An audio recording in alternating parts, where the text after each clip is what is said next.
Welcome back for another episode of the CyberVault. I'm absolutely thrilled to be joined by Austin Gadient today. Austin is co-founder and CTO of Vali Cyber. And Vali Cyber are a company focused on securing one of the most overlooked parts of modern infrastructure, the virtual system that keeps everything running behind the scenes. Austin's team is tackling a huge challenge, protecting the invisible layer that, if compromised, can bring entire businesses to a halt. In this episode, we're going to unpack what hypervisor security actually means, why attackers are starting to target these systems, and what makes threats like ransomware and groups like Scattered Spider so effective. We'll also chat about Vali Cyber's journey so far from fundraising to the industry seeing the biggest impact. But before we unpack all of that, Austin, it is a pleasure to have you here with me today. Thank you for joining. Why don't you maybe give us a little bit more of an introduction to yourself and how you maybe got to the point of being co-founder of Vali? Yeah, absolutely. And thanks, Katie, so much for having me. I'm really excited to be talking with you about these subjects. So as far as my background, I started my journey in cybersecurity at the United States Air Force Academy. So I was a member of the Academy's competitive hacking team. I eventually became the captain of that team. And then after that, the Air Force sent me to MIT, where I did my master's in computer science. And I worked on a DARPA program while I was there. And so DARPA is the Defense Advanced Research Projects Agency. It does a lot of research for military development in the US. And I worked on a program that was unclassified called HACS, HACCS, for my thesis. And so HACS was really all about attacking Linux systems, ultimately. We were trying to build a botnet that would essentially go around destroying other botnets. And I learned a lot about the threat models that affect Linux systems in particular. And then after that, the Air Force sent me to Kirtland Air Force Base in Albuquerque, New Mexico. And at Kirtland, they have Air Force Research Labs, and Air Force Research Labs in Kirtland focuses on space systems. So I was doing a lot of cybersecurity for space systems. I was really charged with securing the nation's satellite infrastructure, both satellites in orbit, satellite ground systems, and really focusing on the software that run on these systems and protecting that software. And it turns out the operating system that powers satellites and satellite ground systems, it's a Linux operating system. So I was doing a lot of defensive Linux security. And that's where I ran into a lot of challenges with the commercially available tools. We tried a lot of different tools to apply to these systems. They had issues with stability, with performance, with portability. And so Vali Cyber was initially born out of that pain that I sort of experienced trying to protect these satellites. And it started as a Linux security company. As we've grown and as we've had more time in the market, we've entered into this very interesting area of hypervisor security. And so it's something very unique that no one else is doing, where we're focused on protecting hypervisors from attacks. Awesome. I mean, you've definitely had a really interesting journey to get to where you are today. And I think, one thing that's probably worthwhile doing is there's a lot of people, obviously, that don't live in this specific part of the world every day when it comes to security. And I think hypervisor security isn't always the most talked about. I mean, what exactly is hypervisor security, and why do you think companies should really care about it? Yes, absolutely. So first, it's important to understand what a hypervisor is. So a hypervisor is a type of system. You can think about it as an operating system that runs other operating systems. And there are different types of hypervisors. I mean that quite literally. There are type 1 hypervisors, there's type 2 hypervisors. Type 1 hypervisors are those that are deployed bare metal. So you install it directly on a server, and then you'll use it to virtualize different operating systems, Windows or Linux or Mac or whatever you might be virtualizing. And then there are also type 2 hypervisors, which live inside of another operating system. So you can think about like VMware Workstation or VirtualBox. Those are some popular ones that people use just on their laptops. And Vali Cyber is really focused on protecting those type 1 hypervisors. And the reason why we've become so focused on this is because the attackers have become focused on this area as well. And maybe about the past 3 years, the number of attacks against hypervisors has surged. And there are a couple of reasons for that. One of them being the fact that hypervisors before Vali Cyber weren't really covered with any sort of runtime protection. So if an attacker is able to make it onto the hypervisor, they can just dwell there for a long time. And they can use it as a very privileged point in the network to launch further attacks. They can also launch ransomware attacks. And so you can imagine the way these ransomware attacks work is an attacker will try to encrypt all the virtual machines that run on top of a hypervisor. And that causes a company's private cloud to just all go down all at once. So it's a very devastating attack. And again, because nothing is monitoring what's there except for Vali Cyber, attackers can really operate at this level with impunity. And so this is what caused us to focus in on this area. We also had some advice from our CISO advisory board that recommended we start focusing on hypervisors. And we also had some conversations with some analysts at Gartner as well that told us this was an area that's worth focusing on. And I think the data backs it up. The number of attacks against these systems has exploded over the past 3 to 4 years. I think it increased like 300x in the past year. And the size in terms of the damage of the attacks has also increased significantly. So I think it's a growing problem, and we're in the right space at the right time.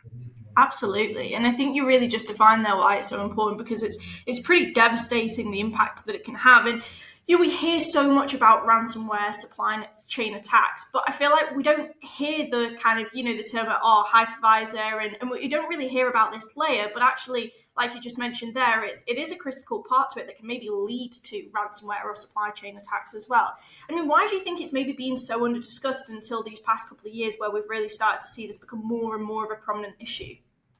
Yeah, that's a great point. So I think the first thing to recognize is hypervisor attacks, they are talked about quite a bit, but hypervisor is not the headline. The headline is MGM got breached and it cost $100 million. Well, if you actually read underneath the hood and you sort of understand what happened with that attack, what happened is their VMware ESXi hypervisors got encrypted by ransomware.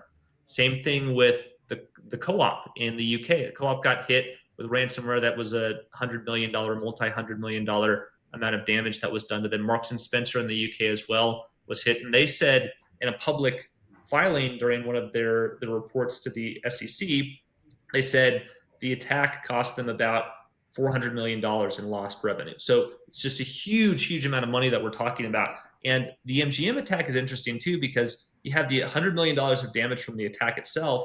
Then there was a follow-on class action lawsuit that they settled for about $45 million. And that's just the settlement. Doesn't account for all the legal fees they paid to lawyers. So these attacks are extremely devastating when they do happen, but that's not the headline. The headline is usually X company got hit and it cost them this large amount of money. And then you sort of have to dig underneath the hood to understand why that's happening. I think another reason why hypervisor security hasn't been talked about as much is because before Vali Cyber, there really wasn't a solution. And so you would have organizations like Google Mandiant talking about it, threat intelligence agencies that are talking about the sorts of attacks that are happening, but product vendors aren't really going to talk about this problem because they don't have a product that solves it. And of course, a product vendor is going to want to focus their marketing and their messaging on a solution that they have in their toolkit. And so this is what we're doing at Vali Cyber. We're following that same approach. We do have a solution to this problem. That's why we're talking about it so much. But I think it's important to talk about because it's a huge issue that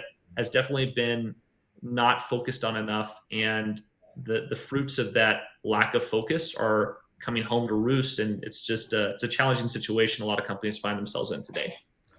I feel like you really highlighted a key fact there as well. When you look at kind of like headlines and what people are seeing when it comes to cyber attacks, we see the devastating number in terms of the revenue lost or how much it's cost them. But also, it's like you mentioned, people don't always understand the realities of how has this happened? What are the gaps here? And I think it's often a case of sometimes it's easier to bury your head in the sand if there's not a solution there. But obviously now there is, which is exciting, and we'll get into that in a moment. But, I also kind of want to mention, because when you see those things, you also see in the headlines groups like Scattered Spider. These are, tactics that attackers are using today. And obviously those attackers are now being named, and kind of people are seeing the groups and kind of recognizing, okay, like this is actually a pretty big kind of, I don't even know how you want to define it, but there's a huge crime rate when it comes to kind of what's happening. But why do you think now attackers are really using this? But how are they starting to reach deeper into the infrastructure layer where it's actually having such a significant, devastating impact? Because like you mentioned here, we're not just talking about a couple of million. We're talking about hundreds of millions in terms of money lost, really. Yes, absolutely. So I think one thing to recognize is that endpoint detection response solutions and other sorts of solutions available for traditional endpoints like laptops, Windows laptops, or Linux servers, they've gotten a lot better over time. And so attackers are less inclined to attack these types of systems because they know the tripwires and the protections that exist are more significant. So there are lots of hurdles they have to go through. Obviously, these attacks still happen all the time, but there's a lot more effort the attacker has to put in. If they can go for a system that's not protected at all, if they get onto this system and no one is watching, that's gold from an attacker's perspective, because they can dwell there, they can steal data from that vantage point, they can siphon data off. One of the really interesting attacks we've seen published by Google Mandiant about hypervisor attacks is we've seen attackers not only doing ransomware, but they'll steal the data from the virtual hard disks of all the VMs. And so then they'll have proprietary information. They can also steal security critical information, like they'll take the domain controller's virtual hard disk and they'll steal all the passwords and stuff out of it. So there's very unique tactics and techniques a threat actor can use once they have access to this layer, and it's gold for them because they're not monitored. Now, the other question you asked, which is very interesting, is why are attackers able to reach into this layer of the network that they weren't really attacking previously? So part of it is effort. I think people are putting more effort to get to this layer because they've recognized how lucrative it can be from an attack perspective to hit these hypervisors. But another thing to recognize is that the traditional approach that's been used to protect hypervisor infrastructure, because there's nothing actually running on the hypervisor to protect it, is just traditional network segmentation and firewalls. And so the goal is we're just going to really make sure only people that are supposed to have access to these systems actually have access to these systems. And we're going to prevent anyone else from getting access. And that's how we're going to protect our hypervisors. And this was the sort of security approach that enterprises took to their corporate networks like 10 or 20 years ago, where we're going to have this really tough wall around our network. And then inside, we're trusted, everything's inside is fine. And of course, we found out this doesn't work so well. And so we've moved to more of a zero trust approach. And so what Scattered Spider does when they attack these sorts of environments is they'll typically try to impersonate a legitimate user. And they do this because legitimate users are really the only ones that have access to these environments. They have to pretend to be someone they're not to get access. And so with MGM and with a lot of the breaches from this year, Scattered Spider they did MGM in 2023. They were a little more quiet in 24, at least in terms of the hypervisor attacks. 25, they've done a ton of hypervisor attacks. And the typical approach that they use is we're going to call in to a help desk, whether it's the support help desk for the enterprise or a third-party support help desk. And we're going to use techniques like SIM swapping. So we're going to fake a phone number. We might use AI to fake someone's voice so that we sound like a legitimate administrator. We're going to say, hey, I forgot my password. I need a password reset. And then you can imagine on the other side, the support help desk is dealing with call after call after call after call. And so if it's a really good fake, it's really hard for a call desk technician to recognize something funky is going on because they're helping people with these sorts of issues legitimately all the time. So it's really hard to weed out what is bad and what is not from their perspective. And so what ends up happening is they get their password reset or they get that initial access. And from there, they'll use cloud environments to navigate through the network. And they'll use cloud environments, again, just like a normal user would, because it avoids EDR tools and traditional endpoint detection tools. They'll find their way into the VMware environment. And that's when they really get to work and they get busy launching ransomware and launching further attacks. So what I think would be really interesting is if we could kind of, dive into when these systems are targeted, what's actually at stake for the business? Because we mentioned earlier around the fact that in the newspapers and the headlines, you see a big figure and you can kind of see, 100 million lost. But like you mentioned, you've got the legal fees, you've got the revenue loss, you've got all these different things that come into play as well. I mean, if we were to really break that down, what would you say the stakes are if somebody's managed to get through to this point, and whether it's kind of, about to be able to deliver a ransomware attack or whatever it may be? So it depends on the organization that's being targeted. So there are a couple of different types of attacks. We focused a lot on ransomware. There's another type of attack that typically targets hypervisors, which is this sort of nation state level attack where we're going to dwell in the network for a long time. And so we saw this sort of attack used against the defense industrial base in the United States. In particular, MITRE was breached in May of 2024, and their hypervisor environment, which is amazing because MITRE is a very well respected organization in security. And if they're having challenges securing their hypervisors, what is everybody else supposed to do? But what these attackers did is they got on the hypervisor, they dwelled there for a long time, and they launched what's called a rogue VM. So a rogue VM is a virtual machine that you can't really see is there. So if you go into the user interface for VMware ESXi and you look for this VM, you're not going to find it. It's just running there in the background. So attackers use this to gain persistence. And then the goal of these threat actors is really to steal data in this sort of espionage case. They're just going to steal proprietary information and data, and they're just going to try to be as stealthy as possible for as long as possible. Now, the other sort of attack, which is far more common against enterprises, is the ransomware attack. And what's at stake really depends on the organization's reliance on their virtual infrastructure. So certain companies have very big private clouds that run very critical parts of their business. Maybe their payroll systems run through this virtual private cloud. Maybe they have databases or web servers or other sorts of point of sale systems that run on top of this virtual private cloud. And you can imagine with these ransomware attacks, what the attacker is doing is saying, okay, I could go after each of these systems individually and then launch my ransomware on each one, and it's going to take a lot more time, and I have all these different systems I have to worry about. Or I can go after this one. I'll go after this one, the hypervisor, which is running everything else. I'll go after that layer, and then I'll just attack everything else from underneath. And if you think about it from this perspective, what the attacker is getting out of it is total encryption of an entire private cloud all at once. And so what happens to the company is all their systems go down, all their private cloud systems go down. They're not able to conduct business. They're significantly disrupted. And then they have to make a choice. Do we pay the ransom to get our systems back online quickly? Do we just try to recover from backups, or do we try to recover in some other way?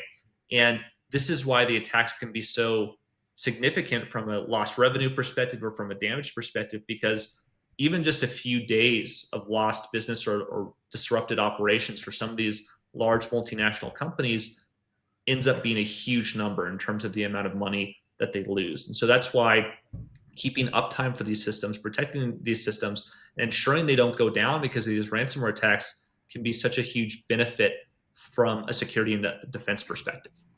No, for sure. And I think when you break it down like that, it again just emphasizes how I suppose how significant this problem actually can be if you're not taking it seriously and you're not looking at kind of protecting it.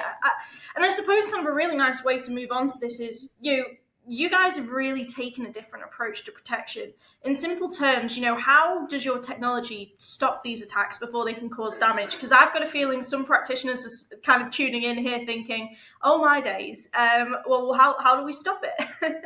Yes, exactly. So there are a number of different things you should do beyond just Vali Cyber for protecting your system. So I'll talk about what we do. I'll also talk about other things that folks should be considering. So one, you should be doing network segmentation. We talked about network segmentation and firewalls.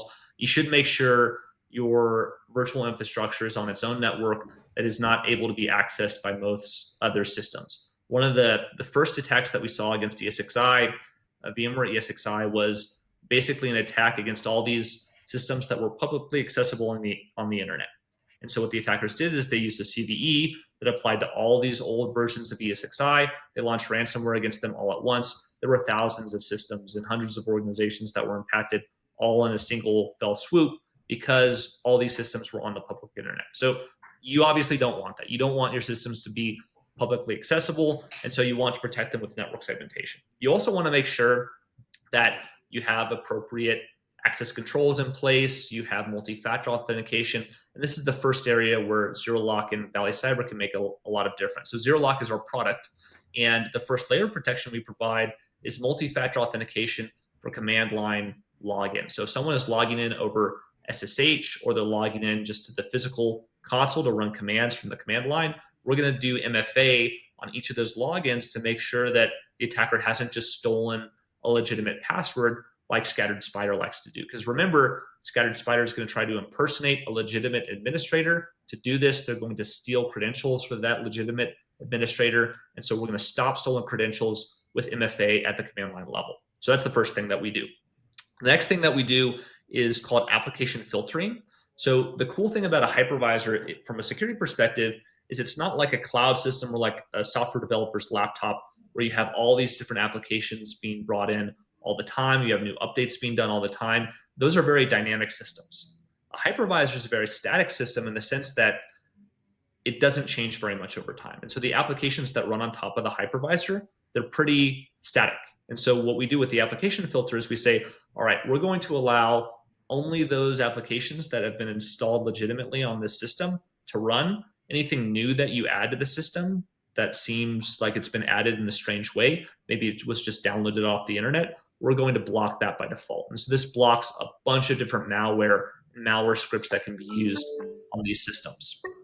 The next layer of protection is something we call lockdown rules. So lockdown rules are a fine-grained access control system that allows to define when applications are allowed to run, what files they're allowed to access, what network resources they're allowed to access. And this allows us to block just generic bad behavior. So if someone tries to encrypt a file in a protected directory, we can block that. And so this helps us block ransomware. And lockdown rules enable something called virtual patching, which is really important. So another thing that people should be doing on their hypervisors is patching them and keeping them up to date, just like any other piece of software.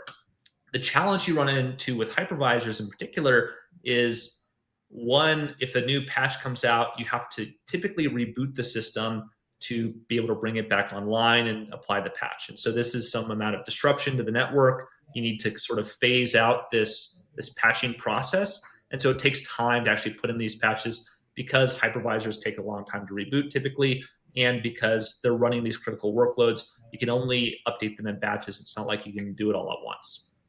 The other challenge with relying on traditional patching is, from some companies' perspectives, like let's say a critical infrastructure company, maybe a petroleum company, they're running their hypervisor and it's running such a critical workload that they can't turn it off. They can't reboot it. They can't shut it off. They just can't do that because it's running something so critical in the network, they can't have it lose its power. And so then patching becomes very difficult. And so you'll often see companies that have very old versions of hypervisors still today, and it's because there's some significant critical business reason that prevents them from doing a reboot on them or restarting them, and that prevents them from patching. So what virtual patching does to augment the typical patching approach is it will essentially use these lockdown rules that allow us to restrict the behavior of applications and only allow the behavior that we want. So if there's ever behavior associated with the exploitation of a CVE, we'll block that behavior, but we'll allow the application to run normally. And so this allows us to add a mitigating control to different CVEs that come out without having to do an update or a reboot or anything like that. And the nice thing about this approach too is it's future-proof. So a CVE and a patch, it's usually a CVE comes out, you get a patch. A CVE comes out, you get a patch. With this more behavioral approach, instead we're saying, okay, this application called VMX that runs on all the virtual machines on ESXi, we're only going to allow it to do these things that it should be able to do and nothing else. And so by blocking all this other stuff, you prevent all the negative impact of CVEs today, in the past, or in the future. And so it's a much more foolproof solution.